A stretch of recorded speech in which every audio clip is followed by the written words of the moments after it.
Kay buti mo, Panginoon, walang makakatulad mo.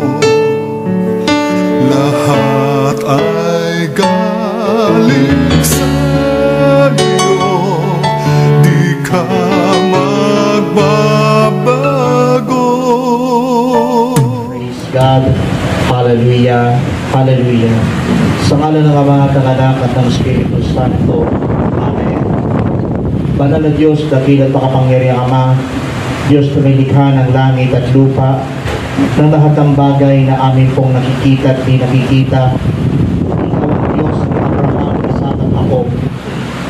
Muli po sa oras na ito, patuloy ka namin pinupuri, niluluwalhati, dinadakilan, sinasamba sa Espiritu sa katotohanan.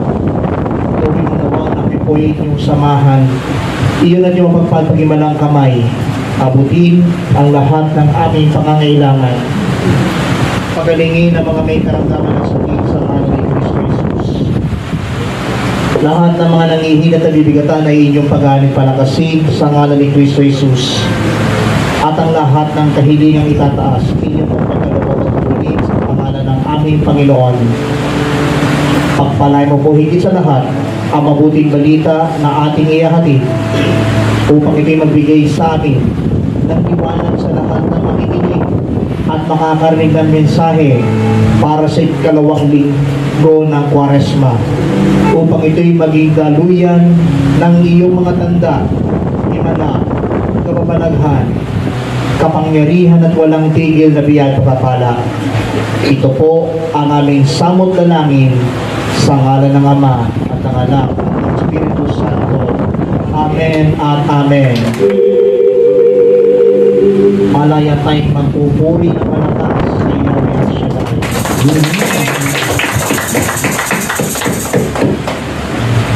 Brothers and sisters, our reading for this coming Sunday, second Sunday of Lent, is taken from the Gospel of our Lord Jesus Christ according to St.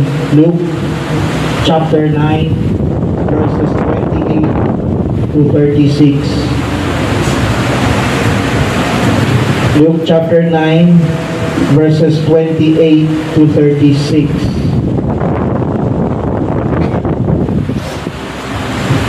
Ganito po ang mababasa ng Ebanghelyo sa wikang Ingles. About 8 days after Jesus said this, he took Peter, John, and James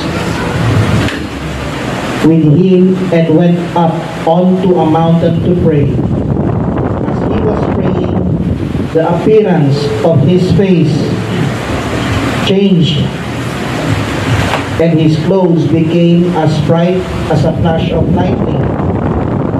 Two men, Moses and Elijah, appeared in glorious splendor, talking with Jesus. They spoke about his departure, which he was about to bring to fulfillment at Jerusalem. Peter and his companions were very sleepy, but when they became fully awake, they saw his glory and the two men standing with him. As the men were leaving Jesus, Peter said to him, "Master, it is good for us to be here. Let us put up 3 shelters, one for you, one for Moses, and one for Elijah." He did not know what he was saying. While he was speaking, a cloud appeared and enveloped them. They were afraid as they entered the cloud. A voice came from the cloud saying, "This is my son whom I have chosen. Listen to him." When the voice had spoken, they found that Jesus was alone. The disciples kept this to themselves and told no one at that time what they had seen. Purihin po natin ng malakas ang Panginoon.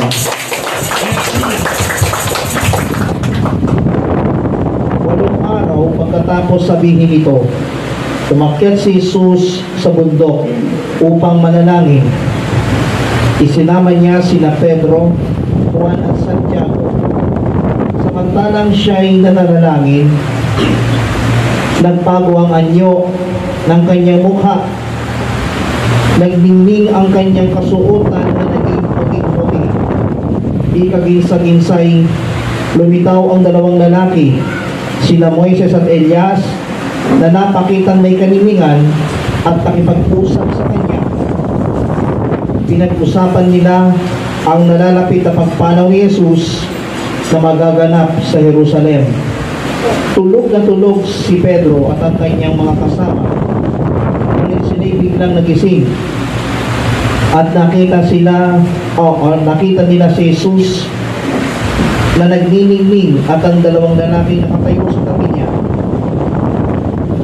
Nang papaalis na sa tabi ni Jesus ang mga lalaki, sinabi ni Pedro, "Guro, mabuti pa'y dumito na tayo. Gagawa po kami ng 3 kubol, isa sa inyo, isa kay Moises, at isa kay Elias." Ang totoo'y, hindi niya nalalaman ang kanyang sinasabi. Nagsasalita pa siya nang matakpan sila ng isang ulap at sila'y natakot. At may isang tinig mula sa alapaap na nagsabi, "Ito ang aking anak, ang aking hinirang. Siya ang inyong pakinggan." Nang tumigil ang tinig, nakita nilang nag-iisa na si Jesus. At hindi muna sinabi ng mga alagad kanino man ang kanilang nakita. Mga kapatid sa pananampalataya, ito po ang mabuting balita para po sa ating lahat buhat sa Panginoon. Palapakan po natin ang buhay ng ating Diyos. Maaari na po kayo maupo sa napakagandang presensya ng ating Panginoon.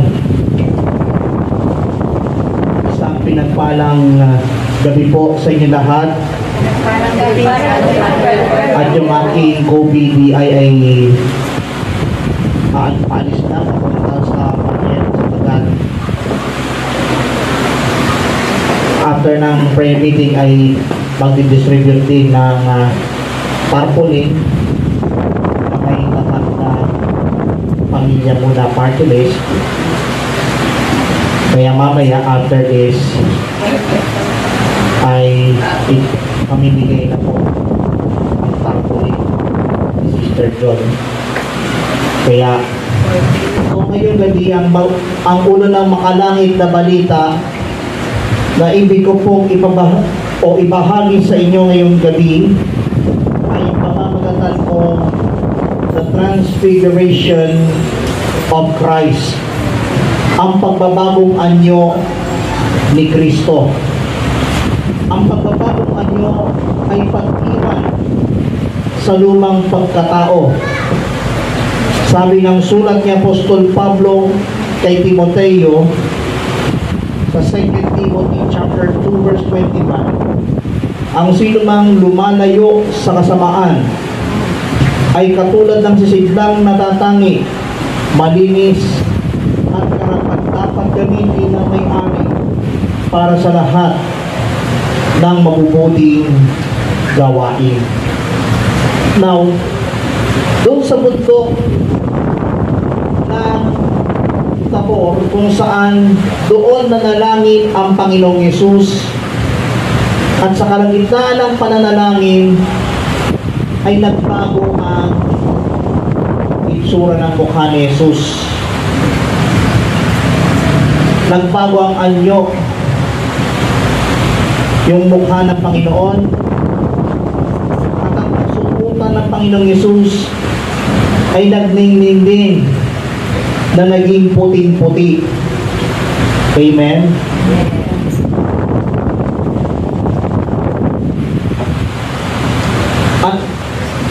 At di kagisa-ginsay ay lumitaw din ng may kanilingan ang dalawang lalaking nasa kanyang tabi. Sino-sino po yun? Si Moses at si Elijah. Kumakatawan si Moses bilang sa kautusan ng Diyos, kung saan sa isang mataas na bundok doon nasaksihan ni Moses kung saan sinulat ng Diyos ang 10 utos na siyang dumisenyo sa tapyas na bato para matupad ang nais ng ating Diyos. At si Prophet Elijah kumakatawa naman sa mga prophecy o kapahayagan na galing sa Diyos. Amen? Kung makikita po natin, diyan mararanasan kung gaano kabuti ang Panginoon. At kung mababasa po natin na tulog si Simon Peter at ang kanyang companions, sila James at John, na mga anak ni Zebedeo. Subalit nang sila'y magising, nakita nilang nagdinding ang Panginoong Hesus kasama ang dalawang kalalakihang may kaninningan din, at ang pinag-uusapan ng dalawang yon ay tungkol sa nananapit na pagpanaw ng Panginoong Hesus na magaganap sa lungsod ng Jerusalem. Masusundan ba ninyo? Imagine ninyo, hindi ko alam kung saan ako titingin. Hindi ko alam kung saan ako titingin sa aking recorded live sa cellphone na napapanood sa YouTube at Facebook ng Kapahayagan TV at UGC, o itong may camera na yan na nakakonect na sa laptop at nakabungad sa TV monitor. Teka. Hello, fans. Hallelujah. Hallelujah. Now, nang makita, napapalis na si Moses at Elijah sa tabi ni Jesus, ito namang si Simon Peter, napasigaw, sabi niya, Panginoon, kung maaari po, tumilo na lang tayo. Hayaan niyo pong gagawa kami ng 3 kubol. Isa sa iyo, isa kay Moises, at isa kay Elias. Alam niyo, sa totoo lang, hindi alam ni Simon Peter ang kanyang sinasabi. Hindi pa natatapos ang kanyang pagsasalita, abay iniliman sila ng isang makapal na ulap at nagsimula silang manahon.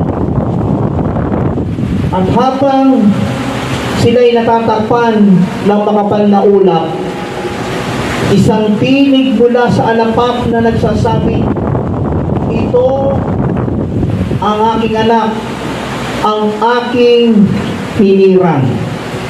Siya ang inyong pakinggan. Amen. Amen. Palakpakan natin ang buhay ng Diyos. Alam nyo, nang tumigil ang tinig, makita nilang nag-iisa na si Jesus. Alam nyo, anong ginawa ng mga pagkakas ngayon? Hindi pinagsasabi kahit kanino yung kanilang nakita. Bakit kamo? Pinili ni Jesus. Amen? Amen. Now, ang tanong ay, sa anong paraan para manatili ang pagbabagong anyo ng Panginoon. In what way to maintain the transfiguration of our Lord? Una sa lahat, higit sa lahat, the first way to maintain the transfiguration of our Lord is through God's living Word. Sa pamamagitan ng salita ng Diyos. Saan ko po hinamot, brothers and sisters in Christ? Ito ang sinabi ni Jesus. John chapter 17 verse 17. Sanctify them by the truth. Your word is truth. Italaga mo sila sa pamamagitan ng katotohanan. Ang salita mo ay katotohanan. Amen. Purihin natin ang Panginoon. Now, sa madaling wika, mamuhay tayo sa katotohanan para manatili ang alin?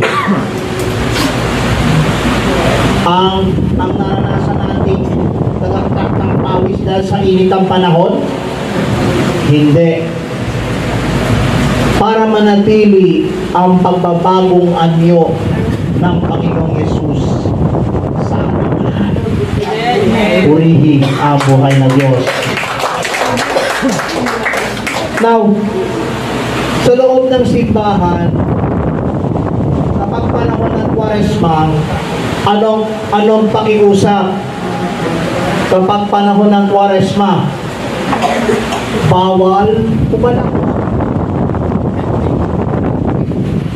Alam niyo po noong Webes, habang pinunod ko yung live streaming ng pastoral visit ni Brother Mike sa National Shrine and Parish of the Divine Mercy doon sa may Marilao, Bulacan. Sabi ng spiritual director ng PMCC 20, panakpak, waris pa. Taas ang kamay, sabay wagay-way ang kamay. Ang tanong ay bakit? Tanongin niyo ako bakit? Makiramay tayo sa mga pinagdaanan ni Jesus. Purihin natin si Jesus. Amen? Amen. Now, ano naman ang pangalawang paraan? The second way to maintain the transfiguration of our Lord is through the blood of our Lord Jesus. Sa pamamagitan ng banal na dugo ni Kristo Jesus. Tunghayan natin ang letter to the Hebrews, chapter 13, verse 12. Sulat sa mga Hebreyo, 13 kabanata, talatang 12. And so, Jesus also suffered outside the city gate to make the people holy through His own blood. Gayon din naman, namatay si Jesus sa labas ng bayan upang linisin niya ang tao sa kanilang kasalanan sa pamamagitan ng kanyang dugo. Now, ano sabi ng inawit nating worship kanina?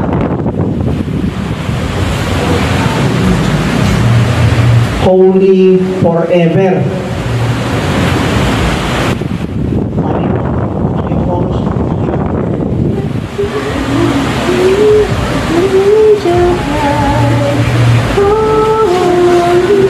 Holy.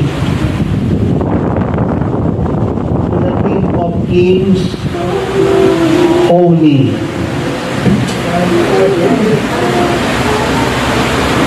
are lifted high, holy, holy forever.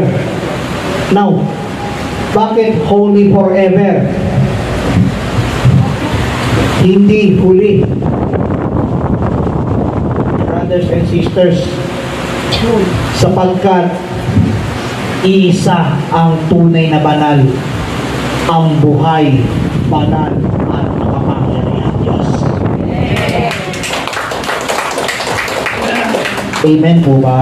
Amen. Ang ibig sabihin, sa pamamagitan ng banal na dugo ng Panginoong Jesucristo, nilinis niya ang lahat ng dumi. Yan ay ang kasalanan. Para ano? Para manatili ang pagbabagong anyo ni Jesus. Amen. Amen? Amen. Now,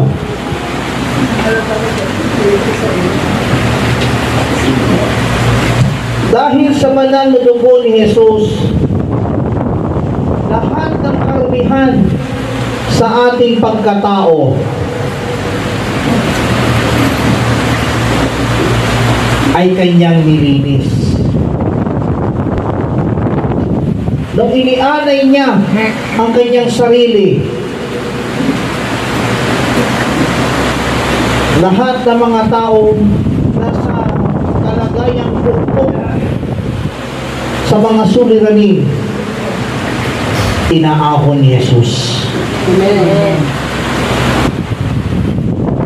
Tinatawan ni Jesus ang lahat ng mga nagkakasala sa isip, sa salita, at sa gawa. Amen. Amen.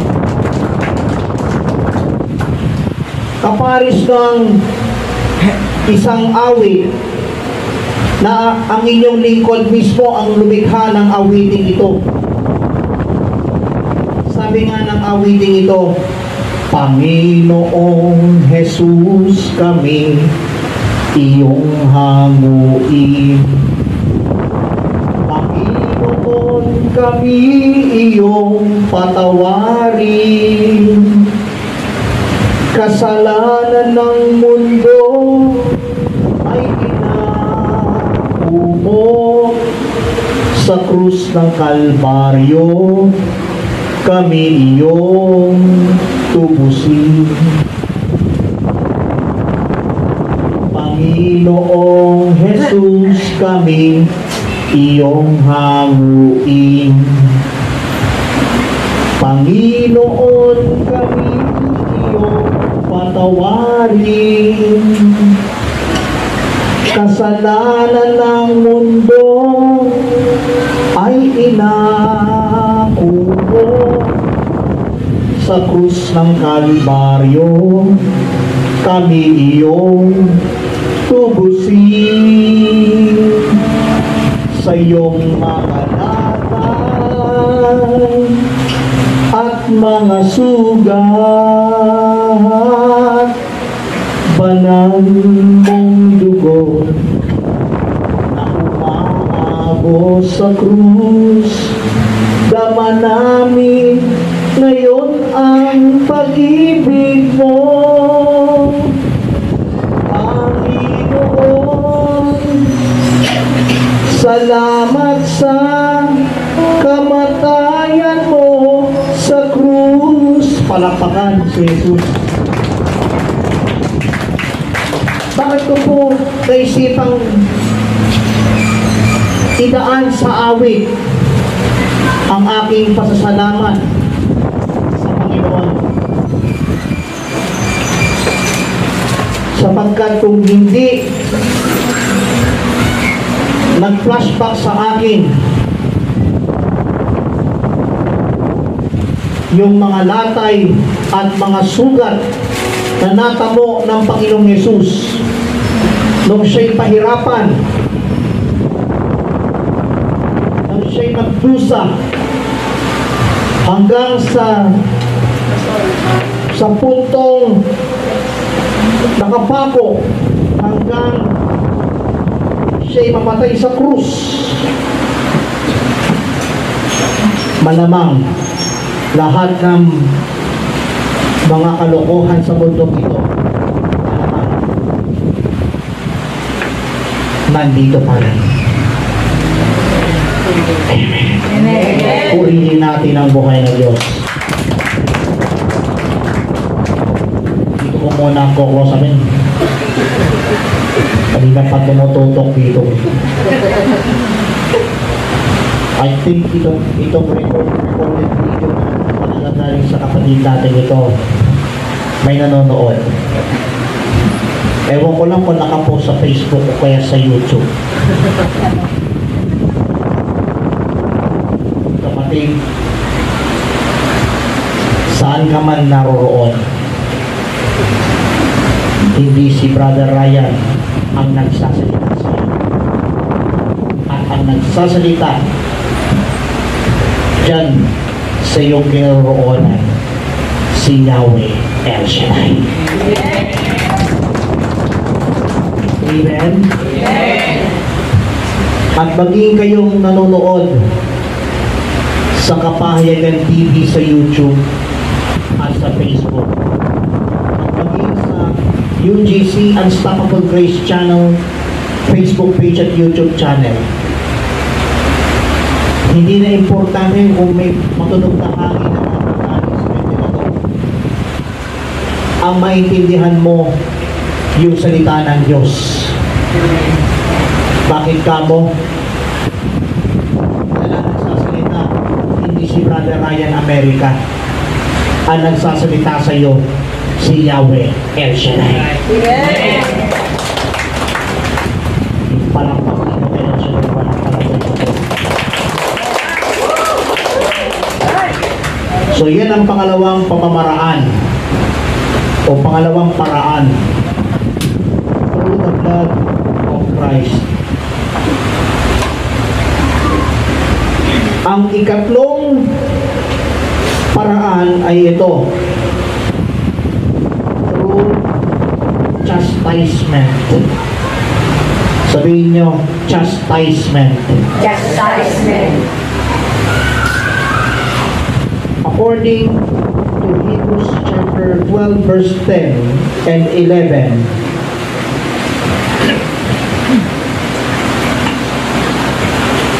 they disciplined us for a little while as they thought best, but God disciplines us for our good in order that we may share in His holiness. No discipline seems pleasant at the time, but painful. Later on, however, it produces a harvest of righteousness and peace for those who have been trained by it. Sa loob ng maikling panahon, dinisiplina tayo ng ating mga magulang para sa ating ikabubuti. Gayon din naman, itinutuwid tayo ng Diyos sa ikabubuti natin upang tayo maging banal tulad niya. Habang tayo ay itinutuwid, hindi tayo matutuwa kundi naghihinagpis. Ngunit pagkatapos niyon, mararanasan natin ang kapayapaan, bunga ng matuwid na pamumuhay. Amen. Amen po ba? Mararanasan natin ang kapayapaang bunga ng matuwid. Bakit matuwid na pamumuhay? Hindi baluktot na pamumuhay. Kung mamumuhay tayo sa baluktot, malamang sari-sari kalokohan ang pinagagawa natin. Pero kapag tayo namumuhay sa matuwid, in other words, kasama tayo sa mga pinababanal ng buhay, banal at makapangyarihang Diyos. Amen. Amen po ba? Amen. Matatandaan ko po, yun ay kwento noon, yung tatay na may anak na lalaki na kilos binabae. Ang pangalan ng tatay nito, Juanito Senior. At ang binabaing anak na lalaki, ang pangalan niya Junjun.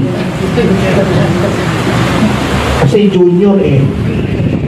At sa sobrang galit ng lalaki, ano po ang ginawa ni Juanito Senior kay Junjun?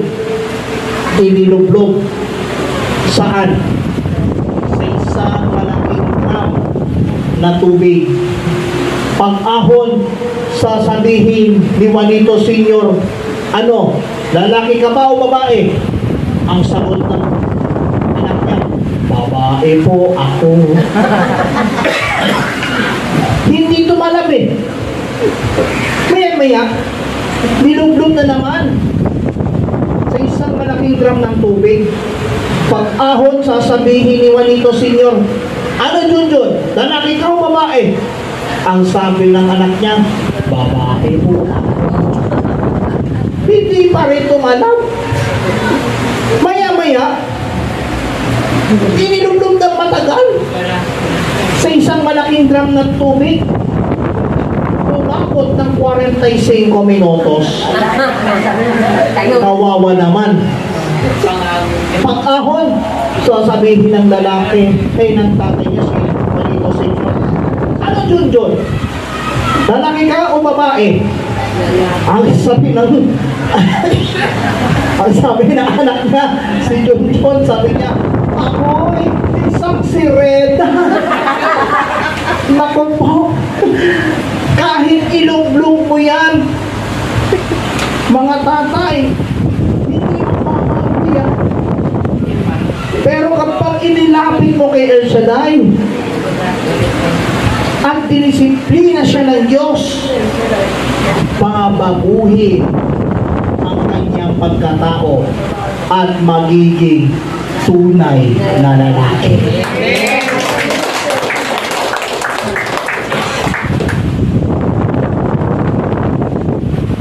Meron namang binabae na naging lalaki. Meron po.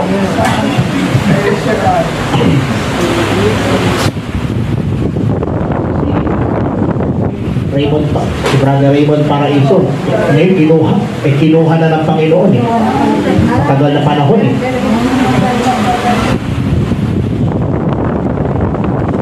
Brother Raymond, si Brother Raymond Paraiso, yung pinakilala sa sarili bilang si Monique, bilang Patricia Monique. Pero dahil sa pagdalo sa El Shaddai, na bago, naging lalaking lalaki, tulad ng ating minamahal na puno nito.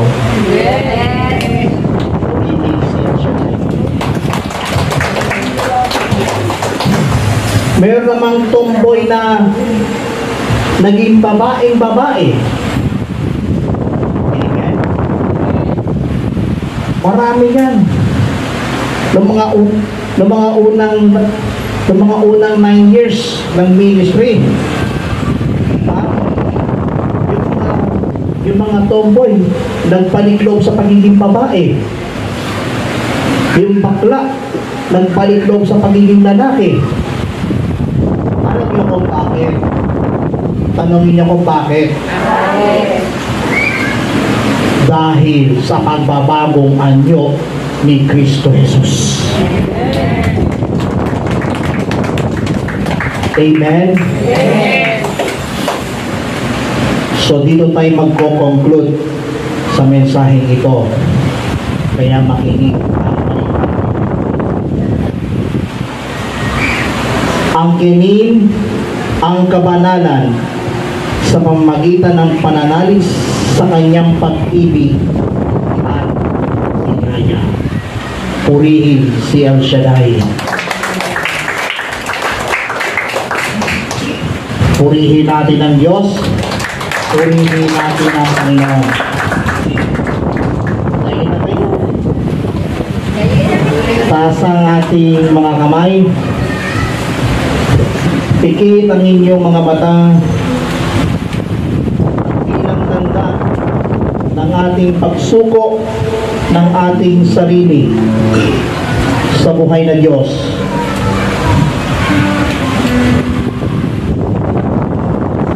Let us ask the Lord to show His glory. Make this song as a prayer.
Shine through all my days.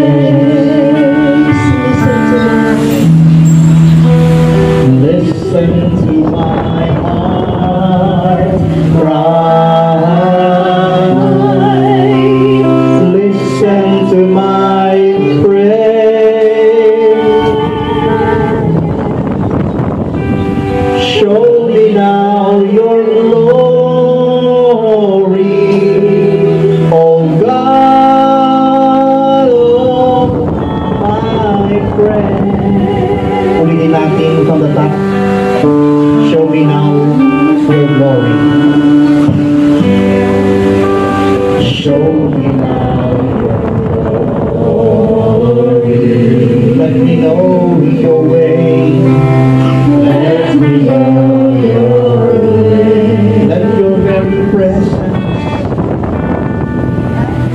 Let your very presence shine through all my days. Show me now your glory. Show me now your glory. Let me know your way. Let me know your way. Let your very presence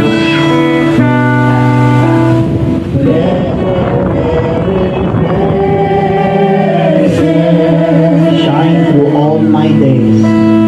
Shine through all my days. Listen to my heart. Listen to my heart cry. Listen to my prayer. Show me now your glory. Show me now your glory. Oh God, oh my prayer. Listen to my heart cry. Listen to my heart cry. Listen to my prayer.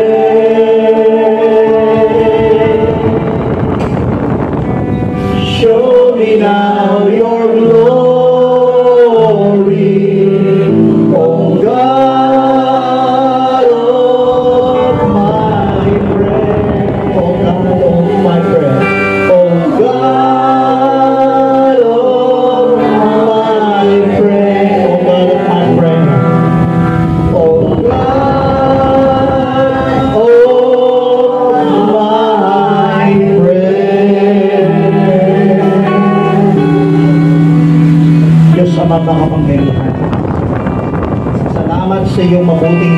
paalala tungkol sa pagbabagong anyo ng Panginoong Yesus. Nawang magsilbing aral ang mensaheng ito at may tanim sa puso't isipan ng bawat isa. Kaya o Diyos, maraming salamat sa iyong walang tigil na katapatan at kabutihan sa bawat isa sa amin. Kaya naman o Diyos, patuloy kaming nananalig at nananampalataya sa iyong makapangyarihang pangalan. Pagpalain mo po ang kora paroko ng simbahan ng Santa Lucia. Pagpalain mo rin po ang mga nagtaguyod ng gawain dito sa chapter na ito. Simula sa coordinator hanggang sa pinakamababang lingkod, kasama ang mga awit at manunugtog at ang mga nagsusuporta sa banal mong gawain. Sila pong lahat ay patuloy mong pagpalain. Sundan ang inyong mga tanda, himala, kababalaghan, kapangyarihan at walang tigil na biyaya at papapala sa ngalan mo, Jesus. Taas ang inyong mga daladalahan, kasama ang inyong mga kahilingan, at pagmamahimig basbasan ng buhay, banal at makapangyarihang Diyos. Diyos sa mga makapangyarihan, narito't basbasan ang mga hawak ng aming mga kapatid. Ang mga handbags, wallets, Biblia, tubig ng isasin, panyo, at ipapambagay na kanilang itinataas. Gamitin mo po bilang mga sangkap upang ang sino makahipo ay sundan ang inyong mga tanda, himala, kapabalaghan, kapangyarihan at walang tigil na biyaya at papapala. Maging ang kanilang mga prayer requests na nakasunod sa munting papel, ang kanilang mga kahilingan. Inaangkin po namin na lahat ay answered prayer. Lahat ay answered prayer. Basbasan ang kanilang mga alik handog, ibalik sa kanila ng husuntakal, siksiklin ligat ng mga apaw. At sa aming pansamantalang pag-iwahiwalay, taglay po namin ang ibayong lakas at ibayong sigla na galing sa iyong pangalan. Maraming salamat po. Ito po ang aming samot dalangin kaysa ng panambitang panalangin ng aming Inang Birhen si Maria at ng lahat ng mga anghel pagpala sa langit kaysa ng panalangin ni Santa Lucia. Sa pangalan ng iyong bugtong anak, ang aming Panginoon at Pagligtas, Panginoong Jesucristo na nabubuhay at naghaharing kasama mo at ng Espiritu Santo, isang Diyos magpasawalang hanggan. Everybody say Amen. Pakibaba ang inyong mga hawak kamay. Pakibaba ang inyong mga hawak kamay. Itaas ang inyong kamay na walang hawak. At malaya tayo magpupuri ng malakas kay Yahweh El Shaddai. Praise the Lord. Taas ang kamay nyo. Tingin ko mas maganda kung sa street kayo titingin at doon na lang sa camera ako magtatapon. Hindi makita yung mukha ko para yung mabuting itutok ang mata ninyo sa monitor at dito ang magtatapon. Total, mas malakas yata yung camera dyan eh. Malakas ang recording eh. Isisigaw nyo na malakas ay ganito. El Shaddai, sa iyo ako ha. Pakiulit ko na malakas.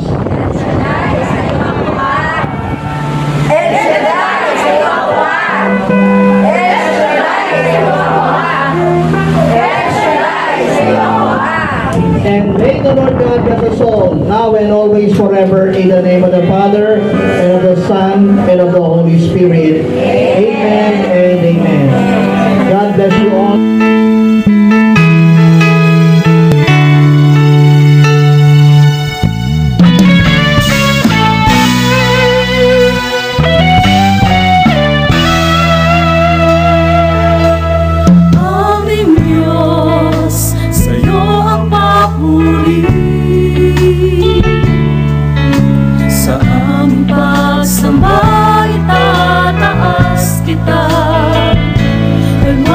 kabutihan mo, Jesus.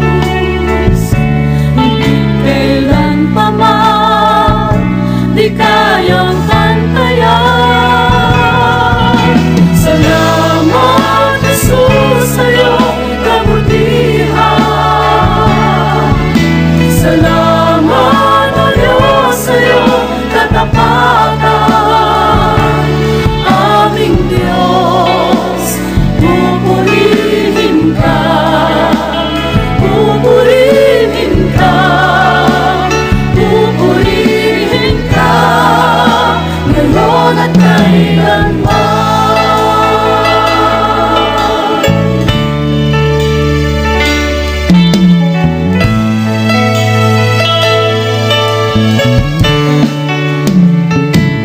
Tulad ng iyong mga